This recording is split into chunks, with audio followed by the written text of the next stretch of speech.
দোকানের ঝামেলা থেকে আইনের দরজায় একটু থামলেই কি সমস্যা মিটতো না? আরামবাগ মেডিকেল কলেজের গেটের সামনে সুকান্ত মার্কেটে আজকের ঘটনাকে ঘিরে বেশ কিছু মানুষ জড়ো হন।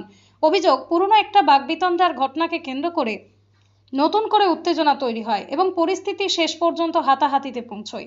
স্থানীয় সূত্রে জানা যায়, সুকান্ত মার্কেটে দীর্ঘদিন ধরে পাশাপাশি ব্যবসা করছেন বিভিন্ন দোকানের ব্যবসায়ীরা। কিছুদিন আগেই পাশাপাশি থাকা দুটি চপের দোকানের কর্মীদের মধ্যে গ্রাহকদের নিয়ে টোন টিটকিরির অভিযোগকে কেন্দ্র করে কথা কাটাকাটি হয়েছিল। পরে প্রতিবেশীদের মধ্যস্থতায় সেই সমস্যা মিটেও যায়। কিন্তু অভিযোগ, এই চপের দোকানের মালিকের সঙ্গে ব্যক্তিগত মনোমালিন্য থাকা কয়েকজন যুবক আজ পুরনো সেই বিষয়টি ফের তুলে ধরে উত্তেজনা তৈরি করেন। এক পর্যায়ে পরিস্থিতি হাতাহাতি পর্যন্ত গড়ায়। আশপাশের মানুষের ভিড় বাড়তে থাকায় তারা সেখান থেকে সরে যান। খবর পেয়ে ঘটনাস্থলে পৌঁছয় পুলিশ আধিকারিকরা। উভয় পক্ষের কথা শোনার পর পুলিশ তাদের নিজেদের মধ্যে আলোচনার মাধ্যমে সমস্যা মিটিয়ে নেওয়ার পরামর্শ দেয়। পাশাপাশি বাইরে থেকে লোক এনে পরিস্থিতি আরও জটিল না করার কথাও বলা হয়। সেই সময় মনে হয়েছিল হয়তো এখানেই সমস্যা শেষ, কিন্তু পরে জানা যায় দুই পক্ষই আইনের দ্বারস্থ হয়েছে। প্রশ্ন উঠছে, যদি আগের ঘটনাটি প্রতিবেশীদের মধ্যস্থতায় মিটে গিয়ে থাকে, তাহলে পুরনো সেই বিষয়কে ফের সামনে এনে পরিস্থিতি উত্তপ্ত করার প্রয়োজন কি ছিল? ব্যক্তিগত রাগ বা অভিমান যদি জনসমক্ষে ঝামেলার কারণ হয়ে দাঁড়ায়, তাহলে তার প্রভাব পড়ে গোটা বাজারের পরিবেশের উপর। তবে ঘটনায় কার কি ভূমিকা ছিল তার চূড়ান্ত সত্যতা তদন্তের পরই স্পষ্ট হবে। দুই পক্ষই আইনের দ্বারস্থ হওয়ায় এখন আইনি বিষয়টি নির্ধারণ করবে।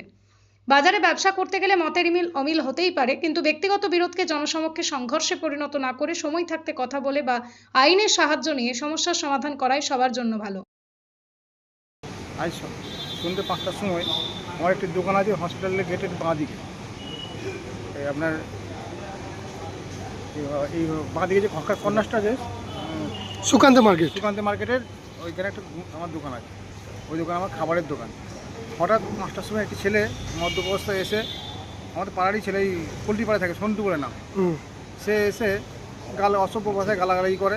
আমার ছেলে, প্রথমে ছোটো ছেলে, আমার 13 বছর বয়স ছেলেটা, তাকে গালাগালি করে। হ্যাঁ, এই পাশের দোকানের সঙ্গে তুই ঝামেলা করছিস, যে করছিস, ধ্যান করছিস, এইরকম অপত্য ভাষায় গালাগালি করে। তখন আমি ভিতরে ছিলাম, আমি বললাম কী হয়েছে ভাই? ওই ছোটো বাচ্চা নেমাই, মানে গালাগালি করে বললো। আমি নেমে যেয়ে গেলাম, আমাকে দুধ দাঁড় করে মারতে লেগেছিল। মারার পরে ওরা আবার মানে কান মুতে মেরেছে, আমার বুকে মেরেছে।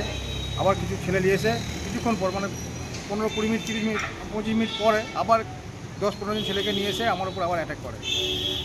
মানে খুব মারধর করে, আমাকে বুকে মেরেছে, আমার কান মুতে মেরেছে, আমার এই কান মুতে ছেড়ে গেছে একদম। আপনি কি প্রশাসনে জানিয়েছেন বিষয়টা? আমি প্রশাসন বলতে দেখেছিলাম, ধনঞ্জয়দা এসেছিলেন বা আরও পুলিশ কমিটি সব এসেছিলেন। ওনারা এসে ওদের বললেন, সুরজ ছিল, ওদের হয়ে সুরজ এসেছিলো, সুরজ ছিল, আরও বিজেপির নেতারা ছিল। তারা বললো ভাই মিটমাট করলে, আর কিছু ঘর করে আমাদেরকে হাতে হাতে হাত মিলিয়ে দিল। আমি চলে গেলাম, কিন্তু আমার কানে খুব ব্যথা হচ্ছিলো বলে আমি এসেছিলাম দেখাতে। এটা এই করলো। বিষয়টা কাকে নিয়ে সূত্রপাত? বিষয়টা আমার পাশে একটা দোকান আছে, আমার দোকানে আমার একটা শালীপতি ভাই কাজ করে। ও নাকি দোকানে ওদের সঙ্গে কি একটা ঝামেলা হয়েছিল কিছুদিন আগে। সেই ঝামেলা হওয়ার পরে ওরা কিন্তু কোনো কিছু কথাই বলেনি আমাদেরকে, আমাদের সঙ্গে মিটমাট হয়ে গেছিলো।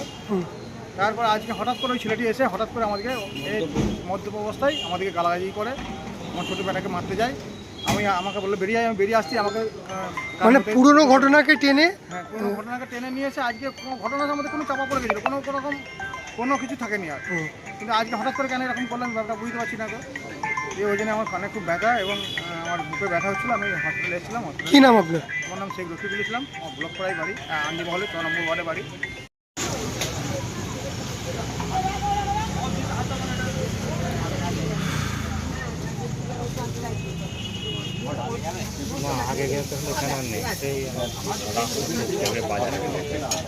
ইয়াম্মা কোম্পানি অনুমোদিত আরামবাগ মহকুমার একমাত্র মেইন ডিলার আমনা অটো সাপ্লাই এখন বিশ্বমানের শোরুম নিয়ে হাজির হয়েছে আরামবাগের গড়বাড়িতে। বাইক ও স্কুটারের লেটেস্ট কালেকশন ন্যায্য মূল্যে পেয়ে যাবেন আমাদের এখানে। অত্যাধুনিক মেশিন, কম্পিউটারের সাহায্যে গাড়ির সমস্ত ফল্ট চিহ্নিত করা এবং কোম্পানি ট্রেনিং প্রাপ্ত মেকানিক দ্বারা গাড়ির সার্ভিসিং করার সুব্যবস্থাও রয়েছে। একই ছাদের তলায় রয়েছে ইয়াম্মা কোম্পানির অরিজিনাল স্পেয়ার পার্টসের বিরাট কালেকশন। এখানেই শেষ নয়, ইয়াম্মা কোম্পানির unbreakable helmet, riding jackets, gloves, T শার্টেরও বিরাট কালেকশন রয়েছে। তাই বাইক মানি হলো জাপানি ইয়াম্মা, আর ইয়াম্মা মানি হলো আমনা অটো সাপ্লাই। 35 বছর ধরে আপনাদের জীবন পথের সঙ্গী।